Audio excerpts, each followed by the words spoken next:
জয় Bangla slogan বলে বিএনপির প্রার্থীকে পাশে বসিয়ে রেখে ধানের শীষে ভোট চাওয়া হয়েছে। ওনাদের একজন মন্ত্রী পার্লামেন্টে দাঁড়িয়ে বলেছেন যে গণ অভ্যুত্থানের ট্রফি প্রফেসর ইউনূস লন্ডনে গিয়ে তারেক রহমানকে দিয়ে এসেছেন বলেছেন। এটা এরপরেও এটা এনসিপির সরকার, তাহলে এটাও আসলে এনসিপির সরকার। ফরিদুল হক, জাতীয় নাগরিক পার্টি এনসিপির মুখ্য সমন্বয়ক নাসির উদ্দিন পাটোয়ারি বলেছেন যে শেখ হাসিনা ভারত থেকে উকি ঝুঁকি মারছেন।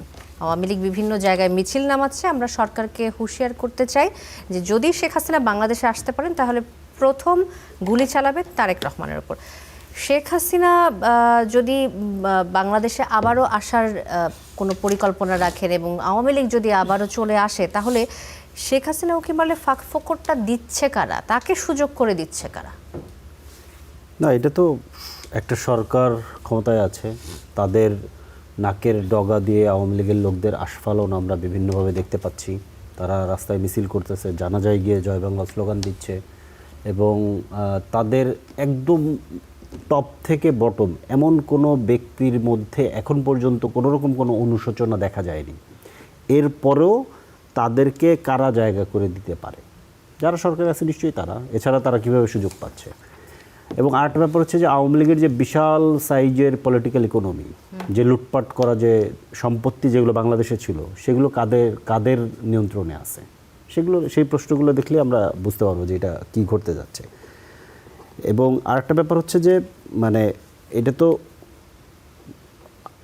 মানে কী বলে আউট অফ নো হায়ার ঘটে না। কারণ আমরা দেখছি যে নির্বাচনের সময় জয় বাংলা স্লোগান বলে বিএনপির প্রার্থীকে পাশে বসিয়ে রেখে ধানের শীষে ভোট চাওয়া হয়েছে। বিএনপির প্রার্থী পাশে বসে আছে, আওয়ামী লীগের নেতা জয় বাংলা স্লোগান বলে ভোট চাচ্ছে। নির্বাচনের পরের দিন বিএনপির উপজেলার নেতা তার নেতৃত্বে আওয়ামী লীগের অফিস খুলে দিচ্ছে। তাহলে এগুলো তো পরিষ্কার, এগুলো পরিষ্কারভাবে বোঝা যায় এই বিষয়গুলো। আর ইন্টারেস্টিং কথা উনি বলছেন, এটা উনি মাঝে মাঝেই বলেন যে গত সরকার নাকি এনসিপির সরকার। ইন্টারেস্টিং ঘটনা হচ্ছে তাহলে এইটাও এনসিপির সরকার। আচ্ছা, কারণ গত সরকারের ন্যাশনাল সিকিউরিটি অ্যাডভাইজার যদি বিএনপির সবচেয়ে গুরুত্বপূর্ণ পররাষ্ট্র মন্ত্রণালয়ের মন্ত্রী হইতে পারে এবং ধরেন অ্যাটর্নি জেনারেল যদি আইনমন্ত্রী হইতে পারে, তাহলে তো এটাও এনসিপির সরকার। ওই অর্থে ধরতে গেলে তো এটাও এনসিপির সরকার। এবং হোয়ারেজ ওনাদের একজন মন্ত্রী পার্লামেন্টে দাঁড়িয়ে বলেছেন যে গণ অভ্যুত্থানের ট্রফি প্রফেসর ইউনূস লন্ডনে গিয়ে তারেক রহমানকে দিয়ে এসেছেন বলেছেন। এটা এরপরেও এটা এনসিপির সরকার, তাহলে এটাও আসলে এনসিপির সরকার। এখন ধরেন এই সরকারের যত দায় দায়িত্ব আছে এটাও এনসিপির ঘাড়ে দিয়ে দেন। কারণ আমরা দেখছি যে গত 1.5 বছর ধরে বাংলাদেশে যা কিছু ঘটে সব দোষ এনসিপির। হ্যাঁ, তো এই সরকারের যত দায় দায়িত্ব সব এনসিপির দিয়ে দেন, আর যত পিআর আছে সব পিআর হচ্ছে তারেক রহমানকে দেন, আর যত ক্রেডিট আছে সব সালাউদ্দিন আহমেদকে দেন। তাহলে তো হয়ে গেল, সবাই সুখে শান্তিতে থাকলো। হ্যাঁ, এবং যত পলিটিক্যাল ইকোনমি আওয়ামী লীগের লুট করা পলিটিক্যাল ইকোনমি আছে এটা সবাই ভাগ বটরা করে খান।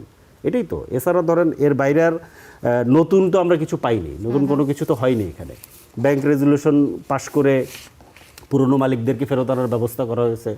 সংস্কার করার জন্য যত উদ্যোগ নেওয়া হয়েছিল সব বন্ধ করে দেওয়া হয়েছে। সংবিধান সংস্কারের প্রশ্নকে একদম গলা টিপে হত্যা করা হয়েছে, একদম আইয়ুব খানের মতো করে, ইয়াহিয়া খানের মতো করে। এটা আপনি খেয়াল করে দেখেন, ইয়াহিয়া খানের এলএফএ রোডিনে 70-এর যে নির্বাচন হয় ওটা কিন্তু একটা সংবিধান সভার নির্বাচন ছিল। একই সাথে দুইটা নির্বাচন, এই নির্বাচন এবং ওই নির্বাচনের মধ্যে মিল আছে। ওই নির্বাচনের প্রতিনিধিরাও একই সাথে কি বলে যে জাতীয় পরিষদ এবং হচ্ছে যে পরিষদ হবেন, মানে তারা সংবিধান সভাও থাকবেন, পাশাপাশি তারা আইনসভা হিসেবেও কাজ করবেন। এইভাবে কিন্তু ওই নির্বাচনটা ছিল। এবং ওই নির্বাচনে যখন সংবিধান সভা বসার কথা, তখন হঠাৎ করে একদিন রেডিওতে ডিক্লেয়ার করে বলে দিল যে এই সংবিধান সভা বসতে পারবে না। তো আমাদের এইখানে তো ব্যাপারটা তাই, যে নির্বাচনের দিন তো নয়ই, যেদিন শপথ গ্রহণ হচ্ছে সেদিন সকালবেলা আমরা কেউ জানি না যে ওনারা সংবিধান সংস্কার পরিষদে শপথ নেবেন না। কিন্তু ঠিক শপথ গ্রহণের সময় ওনারা বললেন সংবিধান সংস্কার পরিষদে ওনারা শপথ নেবেন না, কারণ ওনারা নাকি অলরেডি এমপি হিসেবে শপথ নিয়ে নিয়েছেন। কিন্তু ভোট চাওয়ার সময় ওনারা দুইটাই চেয়েছেন, ভোট দুইটাই নিয়েছেন, ম্যান্ডেটও দুইটা নিয়েছেন। মজার বিষয় হচ্ছে যদি ওনারা 199 আসন পেত তাহলে সুর করে গিয়ে শপথ নিত।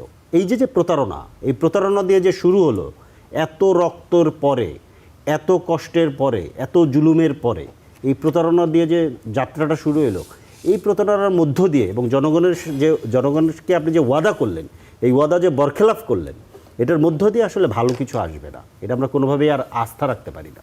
জি, ধন্যবাদ।